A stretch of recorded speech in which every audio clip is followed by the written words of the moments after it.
Hey guys, Apav 5 here. What do you know? Apav 5. Um, this is my PS4, as you might be able to tell, and I wanted to play something for you guys. Well, for one, I definitely wanted to play Infamous Second Son, but since I haven't played the other Infamous games, I didn't want to skip to it, even though the story doesn't really match the old ones. It might slightly, but it's a very different sort of atmosphere of a game. So I didn't play the main story, especially since all the other main YouTubers have played it. But I was thinking about playing this like side mission that I saw. However, it required going to a website and a bunch of searching and stuff, and I only could access this on my main account, PlayStation account, and on the website it shows my PlayStation account, so it was like a really confusing setup to record. Anyway, so I couldn't do that. It was like it had something to do with the origami and killers. It isn't Heavy Rain though. Anyways, so then I thought, well, that kind of sucks, and I got all this recording stuff set up. So I'm like, well, let's play Battlefield Hardline.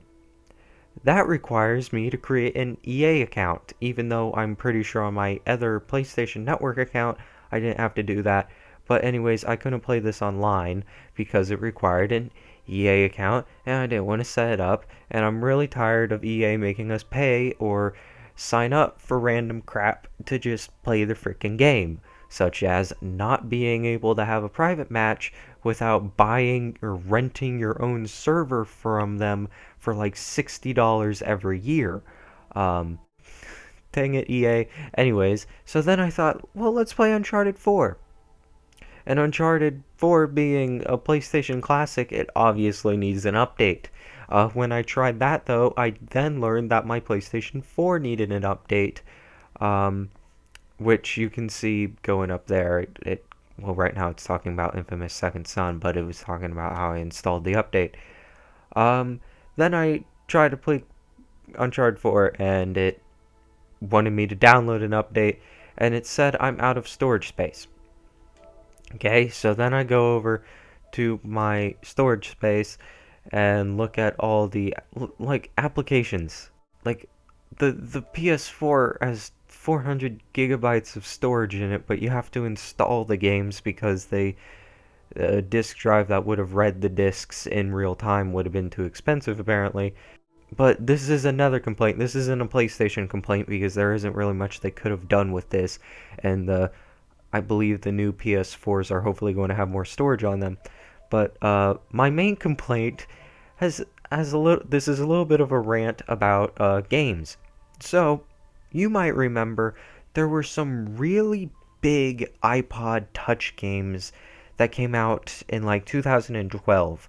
Um, like Nova 3 and up, and all the new, like, I think they were called like Advanced Warfare or Fighter or something on the iPod Touch. Those had pretty freaking decent graphics and took about 2 gigabytes, okay? A lot of the PSP games don't even take up a gigabyte. All the PS3 games, I believe, if you were to install them, weren't over like 15 gigabytes. Now we'll look at this. Why the heck is Netflix taking up a gig, over a gig of data, when the iPod Touch app is like 40 megabytes? I don't understand that. Infamous First Light is DLC and takes up 10 gigabytes, and that was a pretty decent side game. That makes sense. I like that storage space quota. Infamous, Infamous, now I'm stuck on Infamous. Amazon Instant Video takes up a gigabyte. I don't understand that. Now check this out. Grand Theft Auto 5 takes up 60 gigabytes. Now that's like a huge open world game, and this version had all these nice PS4 textures and stuff. Then we go up here.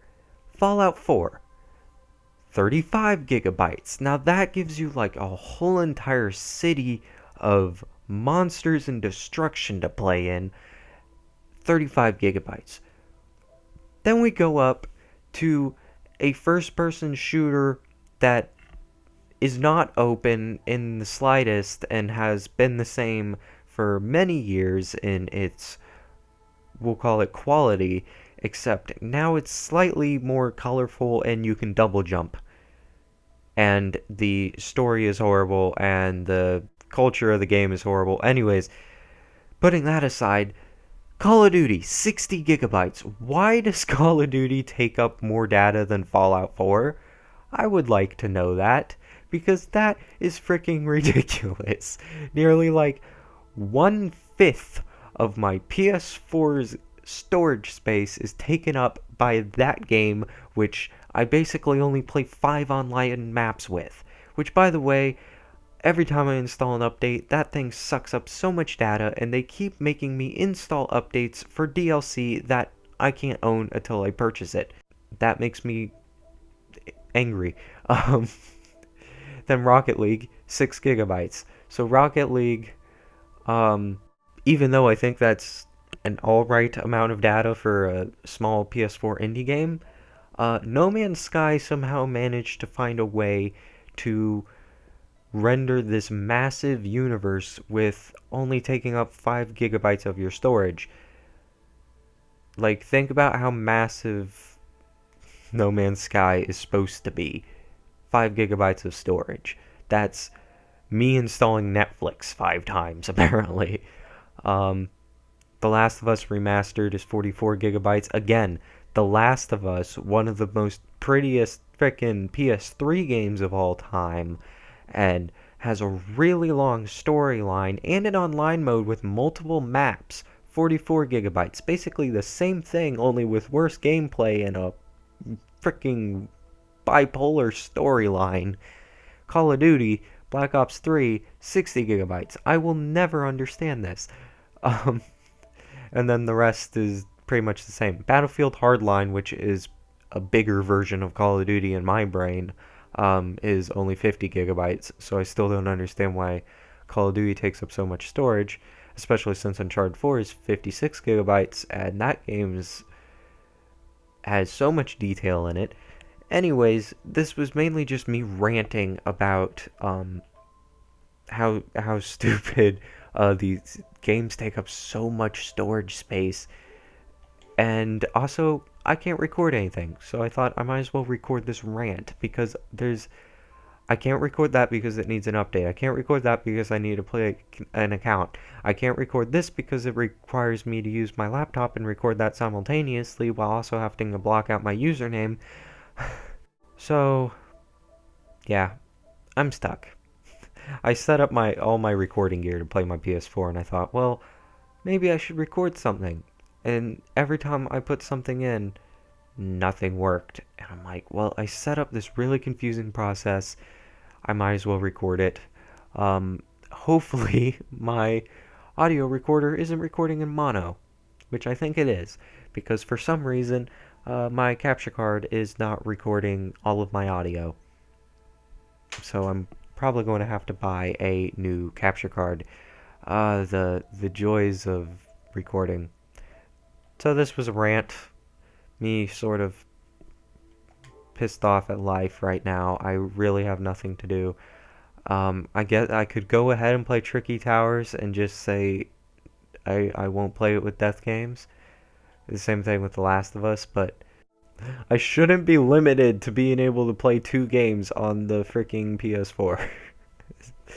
Anyways, you know what? For fun, I can't show you the PlayStation Plus games fees. That's on my other account. Actually, hang on a second. In order to access multiplayer, I need PlayStation Plus, but this account doesn't have PlayStation Plus. Can I even access multiplayer on my YouTube account for my PS4? Oh my god. You know what? Life sometimes punches you in the face. Why am I still here? Thank you for listening to this rant. This will probably go up on Tuesday, and I'll come up with something else to record for Monday. This was just me being frustrated because I couldn't record. And I have my recording thing set up, and I'm just stuck here talking to myself now. And, everyone go to Death Games channel and tell him to get online on PlayStation Network so we can record some things. So, you just heard my rant. I have more to rant about. I've been recording a playthrough on my PlayStation 3. It's a PS1 game, and I thought it would be a cool idea to do a playthrough of it. That was basically it. I'm like, I like this game, I'm going to do a playthrough of it. Well, my capture card, after I played through the first level of the game, I guess I could say, my capture card stopped recording analog audio. So then I tried to record my PS3 through HDMI, and I learned that there's a blocker, I forget what they're called, where I can't record through HDMI on a PS3. So then I'm like, okay, well, I guess I'll just play through the first level again because I didn't play too far into the game. I played about an hour into the game, and I guess I'll just beat it again on my PS4, and then I'll record my PS4 through HDMI, and all will be okay. Well, the PS4 does not support PS1 games. What is up with that? How could Sony possibly lose profits off of keeping us from playing 25-year-old games? Well, it turns out either if this isn't true, they're either going to try to resell us all the PS1 games through the store, but it sounds like they're setting up some sort of streaming service where you can stream PS1 games on the PS4. Dude, just let me play the freaking discs. I'm not sure if it's incompatible now, like the disc reader doesn't work with that, but that should have been something they had on here. I mean, I was blown away. So now I literally have no way of recording PS1 games until I buy a new capture card that can record analog output, because everything I have that has a digital output doesn't let me play PS1 games anymore. Why, Sony? Why are you doing this to me? It's been 2 weeks. I haven't been able to record anything because of this. Also, I still can't get over how developers are just scamming us. Like, not Uncharted. Uncharted's fine. It's just really frustrating, all these updates. But like the forced DLC in Call of Duty where they basically update and take all your storage space, but you can't basically unlock what all that storage space is taking up without paying for it. And then Battlefield Hardline, you can't play online without an account with them, even though you're already playing for PlayStation Plus, and you can't play a private match without paying them for renting a server. And then the new Call of Duty's coming out, and this is something that I would like to rant about. It's not showing up anymore. Maybe it was under store. The new Call of Duty's coming out, and there it is, Infinite Warfare. I have seen more ads now for the remastered version of Modern Warfare than I have for Infinite Warfare. And I am not going to pay $80 to $120, I forget how much it is, to get the remastered version of Modern Warfare. Because I don't want Infinite Warfare. And I have a PS3, I have Modern Warfare, I don't need to pay a crazy amount of money to these greedy people that have been shoveling crap in our face for 3 years just to get a remastered version of Modern Warfare. I'm not going to do it. What I would say would be a smart decision if they came out with a trilogy of a remastered version of all the Modern Warfares. I still don't like that idea because as a collector I feel obligated to buy that, but it would just make sense, especially since I believe the remastered version of Modern Warfare they're giving everyone isn't even a physical copy, it's a download. If it is a physical copy, then I think it would just be smart to buy it used, because then you won't have to be paying for Infinite Warfare. But anyways, I don't know what's going on with whoever made that decision, the developers or Activision or just whatever, but Call of Duty has been really frustrating me with their crap. But anyways, that's a thing. I would totally not buy Infinite Warfare for the remastered version of Modern Warfare, especially if Call of Duty is as greedy as they seem. I have a feeling, even if it might be a year or two, they're just going to come out with a remastered version of Modern Warfare for everyone to purchase, because they would make more profit off of that than they would off of Infinite Warfare. Just selling more copies of a remastered version of Modern Warfare. So I think at some point they're going to make it open to everyone, not just people who pre-order the game. If that's a GameStop exclusive, I don't know. I might actually, let's just click on the pre-order here and see if it says uh, give them $20 extra and you get a remastered version of a 9-year-old game. Yeah, here it is. $100. Wait, what's the difference between Legacy Edition and whatever? $20 for a game that you can get for $4 on the PS3. Yes, it's remastered. Yes, it's going to look cool, but it's going to be the pretty much the same gameplay, the same plot, and they're just making you purchase that with Infinite Warfare because they know Infinite Warfare wasn't going to sell as well as probably any other Call of Duty that has been released. I'm tired of gaming politics. I'll see you guys later.